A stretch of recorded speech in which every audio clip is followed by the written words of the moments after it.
Au sommaire de ce journal, Guiglo, localité située dans l'ouest ivoirien, a abrité le camp national édition 2018 de la jeunesse de l'église évangélique de Réveil de Côte d'Ivoire, Jercy.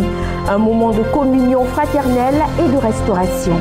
L'apothéose de la 9e convention internationale du mouvement des femmes de la mission évangélique Montagne de Délivrance, dénommé le mouvement des filles de Déborah, c'était le week-end dernier. Avec nos reporters, nous revivons les temps forts de cette cérémonie de clôture.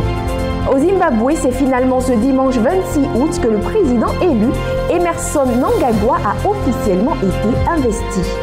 Et enfin, nous parlerons d'économie dans ce journal avec l'Afrique du Sud où l'inflation a atteint un niveau record en l'espace de 10 mois.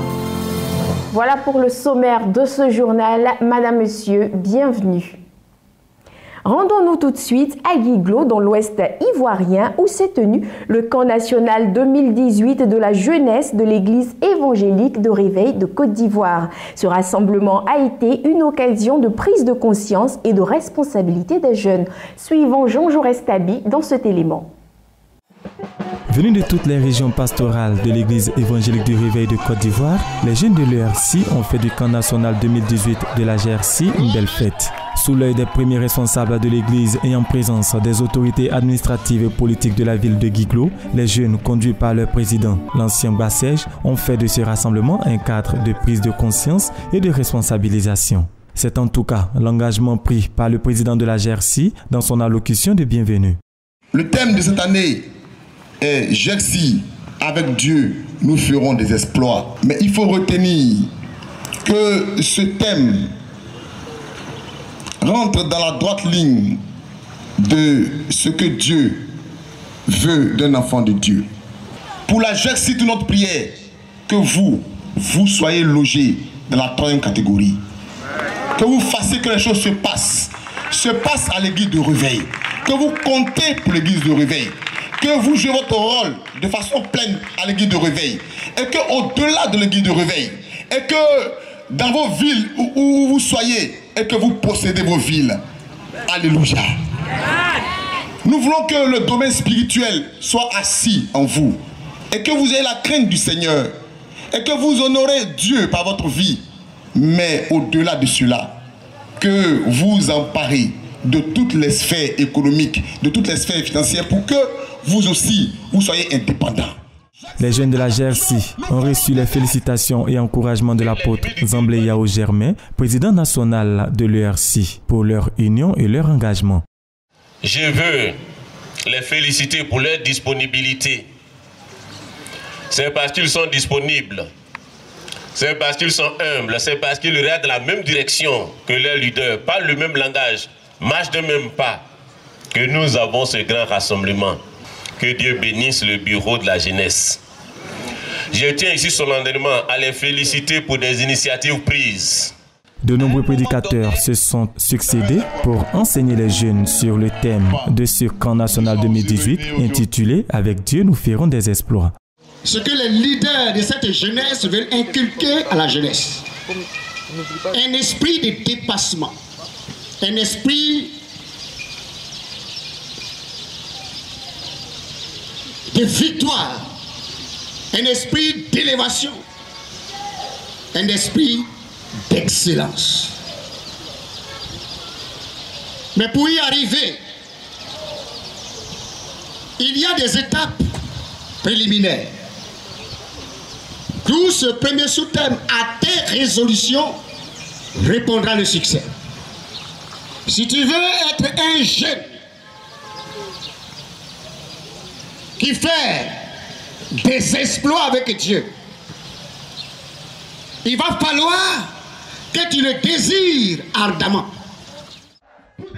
De longs et intenses moments de prière ont rythmé ce camp national 2018 de la GRC. Une compétition de prédication et de nombreuses prestations d'artistes ont aussi égayé les jeunes de l'église évangélique du Réveil de Côte d'Ivoire au cours de ce rassemblement 2018 de la GRC.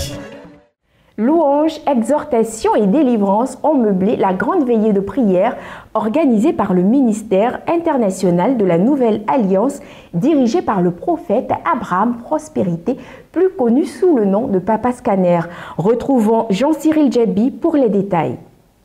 Dieu se manifeste toujours au ministère international de la Nouvelle Alliance, en abrégé MINA, dirigé par le prophète Abraham Prospérité, dit Papa Scanner. La veillée du vendredi 10 août fut un moment exceptionnel de délivrance comme de coutume, mais aussi de multiples témoignages dont en voici quelques extraits. J'étais à Abidjan ici. Quand je suis parti à Lakota, j'ai croisé une fille qui m'a dit qu'il y a un homme de Dieu qui est arrivé et qui a animé une veillée à Lakota. Elle dit, allons, toi tu passes un peu partout, c'est difficile. Mais je pense que s'il prie pour toi, les choses vont se débloquer. À Abidjan ici, j'étais chez mon petit frère. Mon petit frère même m'a mis dehors pour une histoire de 25 000. Mais aujourd'hui, mon petit frère, j'ai ouvert un bureau de 2 millions pour lui à Daloa. Dieu a permis qu'aujourd'hui, j'ai au moins 5 bureaux d'assurance. Si je vais m'arrêter comme ça, là, je souffre, je fais un effort jusqu'à si je m'arrête, je ne peux plus m'asseoir. Si je m'assois aussi, je ne peux plus me lever. Ça fait déjà 1 an que je souffrais de ça. Quand il m'a regardé, il dit c'est un envoûtement qu'ils t'ont lancé. Ils t'ont lancé diabète, tension, paralysie, folie, tout ça là, sur moi. Donc on n'a qu'à prier. Papa Scanner là, Dieu l'utilise. Quand je vais là-bas là, il faut faire ça, il faut faire ça, il faut faire ça, il faut faire ça. Aujourd'hui, je suis libérée. Tous mes camarades avec qui je vais, au résultat, elles sont admises. Je dis, Seigneur, qu'est-ce qui se passe? Et je suis allée en terminale. Ma première année, ça n'a pas marché. Pendant les préparations, j'ai appelé pasteur qui est mon beau. Et je lui ai dit, pasteur, vraiment, il faut prier pour moi. Il m'a dit, d'accord, ma fille, j'ai compris. Donc le pasteur qui priait, il a prié, il m'a dit, tu n'as pas confiance en toi, mais Dieu te réserve une surprise. Et cette surprise-là sera tellement grande que toi-même, tu ne vas même pas croire ce qui va t'arriver. Après 5 ans d'échec, c'est pas pour dire j'ai sauté une année, successivement. Je vais voir ma collante et je vois 230 points. Je suis la première d'Assini Mafia. La Bible n'a-t-elle pas dit dans le 2e livre des Chroniques, confiez-vous en l'Éternel votre Dieu et vous serez affermis, confiez-vous en ses prophètes et vous réussirez. Cette parole s'est réalisée dans la vie des fidèles du ministère international de la Nouvelle Alliance.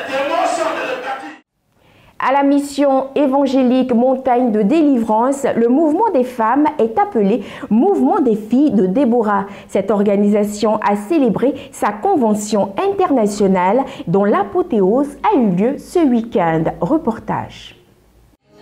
Avec les tout-petits, ce sont toutes les composantes de la mission évangélique Montagne de Délivrance qui se sont mobilisées pour cette convention internationale 2018 du mouvement des femmes baptisées les filles de Déborah.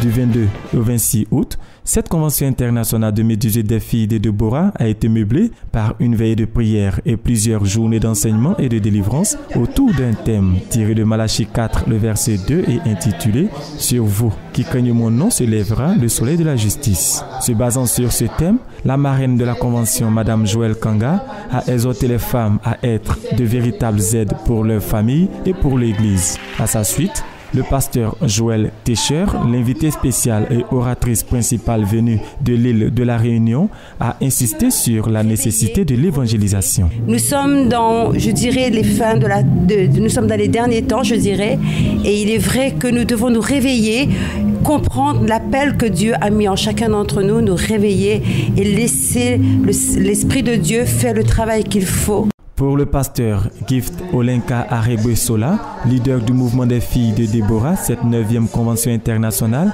est celle de la maturité. Elle dresse un bilan plus que satisfaisant.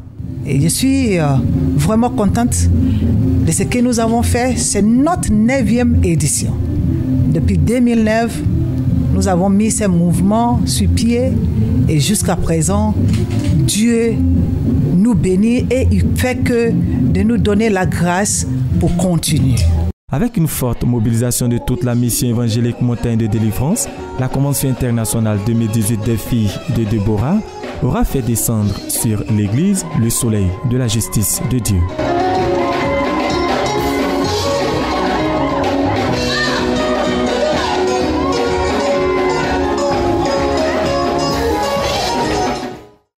C'est dans la commune de Yopougon, district d'Abidjan, que s'est tenue la pose de la première pierre de l'église La Mission du Fleuve du Salut, en abrégé MIFSA. Cette cérémonie était placée sous le haut parrainage du ministre Gilbert Koné Kafana. Un commentaire de Jean-Cyril Djebi.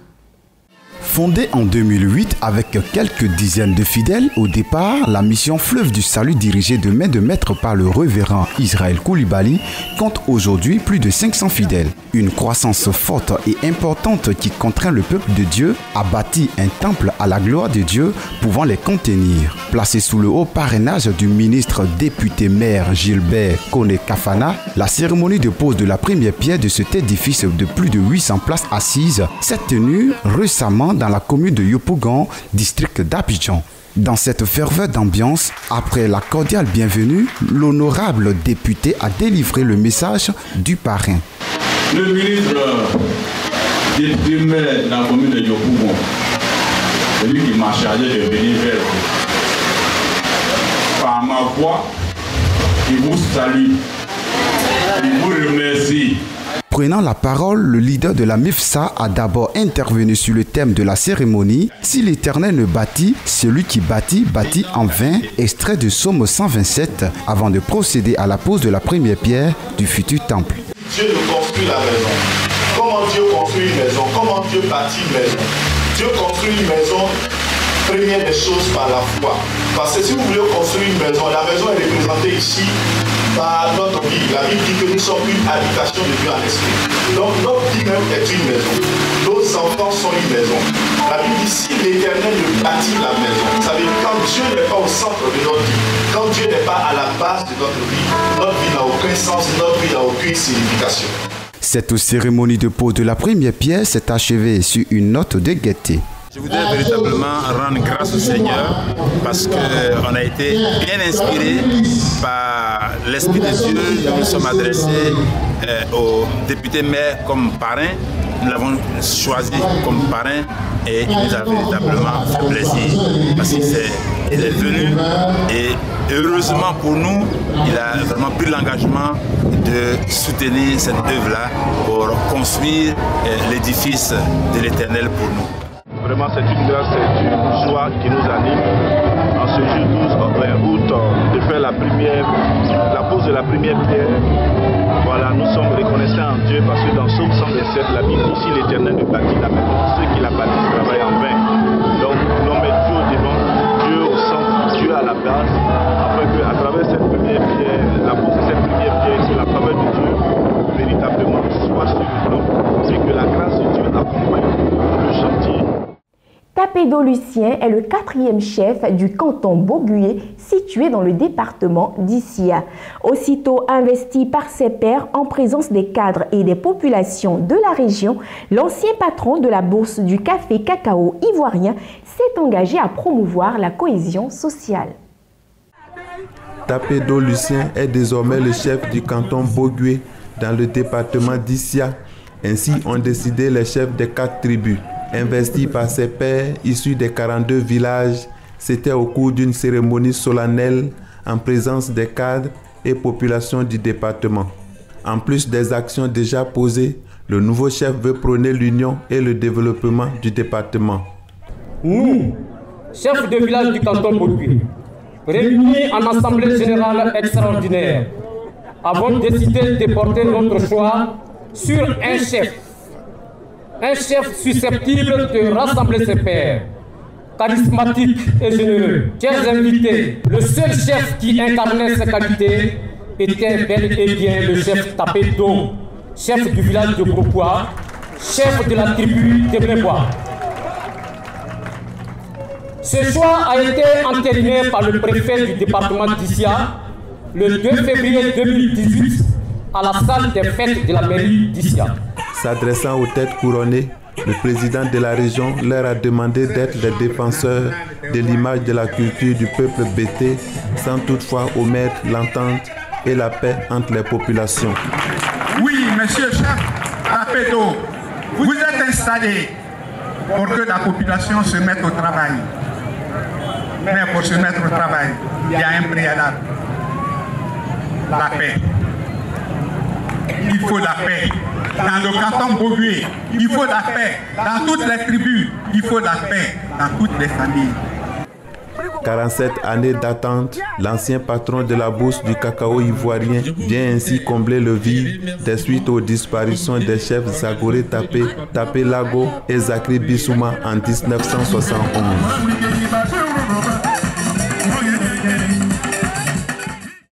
Notre tour de l'actualité africaine débute par le Zimbabwe. C'est finalement le dimanche 26 août dernier que le président élu Emmerson Mnangagwa a été officiellement investi. Une prestation de serment qui arrive après plusieurs semaines de contestation par l'opposition. Emmerson Mnangagwa a prêté serment dimanche devant un large public du stade national d'Harare après plusieurs semaines de vives controverses sur les conditions de son élection le 30 juillet, dénoncées par l'opposition. La Cour constitutionnelle a publiquement confirmé la victoire de Mnangagwa vendredi, rejetant par cette occasion la contestation du leader de l'opposition Nelson Chamisa, qui a dénoncé des fraudes lors du processus électoral. Moi, Emmerson Dambudzo Mnangagwa, jure qu'en tant que président de la République du Zimbabwe, je serai fidèle au Zimbabwe et je défendrai la Constitution et toutes les autres lois du Zimbabwe. Sa prestation de serment a été acclamée par des milliers de personnes venues pour certaines des villes les plus reculées du pays. L'ancien vice-président a prêté serment devant le juge en chef, Luc Malaba, qui, tout comme les 8 autres juges de la Cour constitutionnelle, ont rejeté la requête de Chamisa. Cette élection a été présentée comme une étape cruciale vers la disparition de la réputation de la paria acquise par le Zimbabwe sous la présidence de Robert Mugabe et l'obtention de financements de donateurs internationaux pour relancer une économie paralysée. Les défaillances procédurales et la répression de l'armée contre les partisans de l'opposition ont toutefois miné sa crédibilité. En Éthiopie, le Premier ministre Abiy Ahmed s'est engagé devant la communauté internationale à organiser des élections libres et transparentes en 2020. Il a assuré que la commission électorale serait plus crédible. La Banque mondiale fournira $1 milliard d'aide budgétaire directe à l'Éthiopie dans les prochains mois, a déclaré le Premier ministre plus de 13 ans après la suspension de leur aide par l'organisme et d'autres donateurs à la suite des élections contestées en 2005. S'exprimant samedi lors de sa première conférence de presse depuis son arrivée au pouvoir en avril, Abiy Ahmed a annoncé une série de changements économiques et politiques dans son gouvernement en vue du développement national. Le chef du gouvernement a également promis des élections libres en 2020 pour ce pays de 100 millions d'habitants où le Parlement ne compte désormais aucun député de l'opposition. À la fin juillet, Ahmed a rencontré le président du groupe de la Banque mondiale, Jim Yong Kim, à Washington DC lors de sa visite aux États-Unis. Depuis son élection, l'homme de 42 ans a supervisé un certain nombre de changements, y compris le rétablissement des relations diplomatiques avec l'Érythrée voisine après 2 décennies, s'engageant à ouvrir les entreprises publiques à des investissements extérieurs et à libérer des milliers de prisonniers. L'Éthiopie a été au cours des dernières années l'une des économies les plus dynamiques en Afrique, selon la Banque mondiale. Un mot d'économie à présent dans ce journal avec l'Éthiopie où après 13 années de suspension par la Banque mondiale, le pays va maintenant bénéficier d'une aide budgétaire directe s'élevant à $1 milliard. Reportage. En plus des réformes qu'il mène tambour battant depuis son arrivée au pouvoir en avril, le Premier ministre éthiopien entend renforcer la démocratie dans son pays. Samedi, Abiy Ahmed a promis des élections libres et équitables pour 2020, assurant que des réformes ont été entreprises afin de rendre la commission électorale crédible. Il s'est engagé en faveur d'une ouverture démocratique visant à améliorer le visage de la politique éthiopienne. En ce qui concerne l'élection, la notion selon laquelle il est trop tôt ou devrait être prolongé est erronée à mon avis personnel. Je ne veux servir le peuple éthiopien que si je gagne aux prochaines élections. Ni mon organisation, ni moi-même n'avons la volonté de prolonger mon séjour au pouvoir sous prétexte de protéger la réforme. S'il y a une pensée à ce sujet à l'avenir, nous l'apporterons au public. Abiy Ahmed a également révélé que la Banque mondiale est prête à soutenir le budget de l'Éthiopie dans les mois à venir. Globalement, le nombre d'entités qui veulent nous soutenir ou nous prêter de l'argent a fortement augmenté depuis que nous avons fait la paix avec l'Érythrée. Par exemple, la Banque mondiale n'a jamais aidé directement le budget éthiopien. Au cours des prochains mois, il nous fournira un soutien budgétaire direct de $1 milliard. Depuis son entrée en fonction, le nouveau Premier ministre ne veut reculer devant rien et maintient son agenda de réforme qui a reçu une adhésion populaire. Il a également pris des mesures pour apaiser les tensions ethniques. Toujours en économie, les autorités sud-soudanaises ont décidé de reprendre les activités de pompage de 20 000 barils de pétrole par jour suspendues depuis l'année 2013. Le Soudan du Sud a repris le pompage de 20 000 barils par jour de pétrole brut sur le site pétrolier de Thomas-Saft où la production a été suspendue depuis 2013. Azari Abdelkader, le ministre soudanais du pétrole, a précisé au cours d'une conférence de presse que la production de pétrole dans les 5 champs pétrolifères précédemment suspendus devrait atteindre 80 000 barils par jour dès la fin des travaux de maintenance d'ici la fin de l'année. La production pétrolière totale du Soudan du Sud est actuellement de 130 000 barils par jour et devrait atteindre les 210 000 barils d'ici fin 2018, a-t-il ajouté. Le pétrole du Soudan du Sud est expédié aux marchés internationaux au travers d'un pipeline via le Soudan. L'inflation a atteint un niveau record en Afrique du Sud en seulement 10 mois. Une situation qui touche tous les secteurs de consommation, dont celui du pétrole qui a connu des augmentations sans précédent depuis le mois de juillet dernier. En Afrique du Sud, l'inflation a atteint 5,1% en juillet, ce qui représente son plus haut niveau depuis 10 mois selon ces données publiées le 22 août par l'Agence nationale des statistiques. En juin dernier, l'inflation s'était limitée à 4,6%. La hausse enregistrée en juillet s'explique essentiellement par une augmentation de 25% des prix du carburant. Sans cette hausse, l'inflation aurait été en effet de 4,3% le mois dernier, alors que l'inflation se situe depuis plus d'un an dans la fourchette de 3 à 6% fixée par la Banque centrale. Le comité de politique monétaire préfère un taux ne dépassant pas les 4,5% afin de ne pas se trouver dans le besoin de resserrer sa politique. Ce comité a maintenu son taux de refinancement à 6,5% en juillet, estimant que les fluctuations de la monnaie nationale représentent un risque pour les perspectives des prix à la consommation. Un fort séisme s'est produit récemment au Venezuela, provoquant la panique au sein des populations. Suivons ensemble cette vidéographie pour comprendre le phénomène des tremblements de terre. L'activité sismique est répartie le long des failles, zones de rupture dans la roche, en général à proximité de frontières entre les plaques tectoniques. Si ces plaques glissent en permanence les unes contre les autres en profondeur, en surface, des points de contact se forment. Des zones de compression se créent, déforment les plaques. Quand les tensions sont trop importantes, la plaque casse brutalement, c'est le séisme. Ce mouvement peut créer une faille. Après la secousse principale, il y a des répliques. Ce sont des réajustements de l'écorce terrestre au voisinage de la faille. Ces frictions provoquent des secousses quasi permanentes, généralement imperceptibles par les humains. Les zones sismiques les plus actives dans le monde sont situées en Asie, au Proche-Orient, en Afrique du Nord et en Amérique. L'échelle de magnitude de moment est aujourd'hui souvent utilisée pour mesurer l'énergie dégagée, à la place de l'échelle de Richter. Théoriquement illimitée, elle n'a jamais dépassé 9,5 depuis 1960 au Chili. L'intensité indique les dommages du séisme en surface. Ils sont déterminés par l'échelle macrosismique européenne qui comporte 12 degrés. À 1, le séisme n'est pas ressenti. Le niveau 12 correspond à une modification totale du paysage. Par la suite, les phénomènes induits peuvent être entre autres des glissements de terrain, des avalanches ou des tsunamis.